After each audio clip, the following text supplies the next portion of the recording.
সংবিধান আমাদেরকে সেই অনুমতি দেয় যেখানে আমরা আমাদের মতো করে শান্তিপ্রিয়ভাবে আন্দোলন করতে পারি, সে দিনে হোক বা রাত্রে হোক। সেখানে আমি কোনো অ্যাজ অন্যায় দেখতে পাচ্ছি না এবং আমারও সমর্থন রইল, আমারও শুভেচ্ছা রইল যে আমি এই ডাক্তারদের আন্দোলন বলুন বা অন্যান্য আন্দোলন যেটা শান্তিপ্রিয়ভাবে হচ্ছে, যেটা সত্যি সাধারণ মানুষের আবেগ থেকে যেটা আসছে, সেটাকে আমি সাধুবাদ জানাই, সেটাকে আমি সমর্থন করি। তারা বম স্কোয়াড নিয়ে আসে, কিন্তু রেপিসদেরকে আমরা চিনতে পারি না। তারা প্রোটেস্টের মধ্যেও থাকে, তারা হসপিটালের মধ্যে থাকে, তারা আম জনতার মধ্যে থাকে।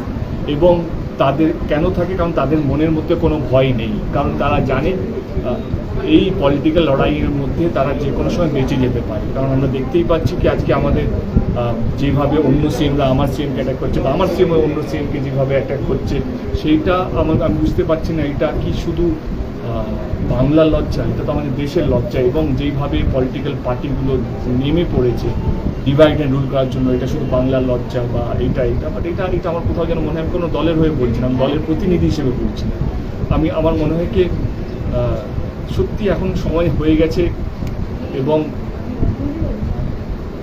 কি বলবো যে এখন এইটা কার দোষ, কোন রাজ্যে হয়েছে, সেই বিহারি না বাঙালি, সেইটার থেকে বড় উচিত কি মানুষকে ভয় পেতে হবে। যারা এই রেপিস মেন্টালিটি নিয়ে চলছে তাদের কোনো ভয় নেই, কারণ তারা জানে কি এই তো দিদিকে দাদা গাল দেবে, দাদাকে দিদি গাল দেবে, এটার মধ্যে তারা বেঁচে যাবে, কোনো একটা নিয়মের ফাঁক দিয়ে তারা বেরিয়ে যাবে। আমার মনে হয় কি সেইটা বন্ধ হওয়া উচিত। আমাকে একজন খুব ভালো একটা প্রশ্ন করেছিল, আমারই একজন বন্ধু, সে আমাকে বলেছিল কি তুই তো এমপি, তুই একটা কিছু কর। আমার না, যে আন্দোলনের আওয়াজটা উঠছে, এই আন্দোলনের আওয়াজের মধ্যেই এই তারা সাধারণ মানুষের প্রোটেস্ট। আমি টিএমসি প্রোটেস্ট বলছি না, আমি বিজেপির প্রোটেস্ট বলছি, আমি কোনো পলিটিক্যাল পার্টির প্রোটেস্ট বলছি না। যেই সাধারণ মানুষ যার কোনো রং নেই, তারা সত্যি বিচার চাইছে, যারা জাস্টিসের জন্য রাস্তায় নেমেছে, আমি তাদের পক্ষে।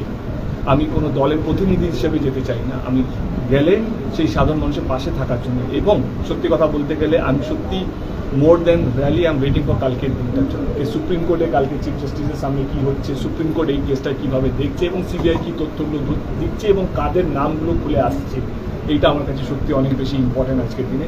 এবং কালকের দিনের জন্য আমার মনে হয় যারা র্যালিতে নামছে তারা এবং যারা বাড়িতে বসে টিভি দেখছে তারা, প্রত্যেকটা ভারতবাসী থেকে বড় কথা প্রত্যেকটা বাংলার বাসী, তারা ওয়েট করে আছে কালকের দিনটা কী হতে চলেছে।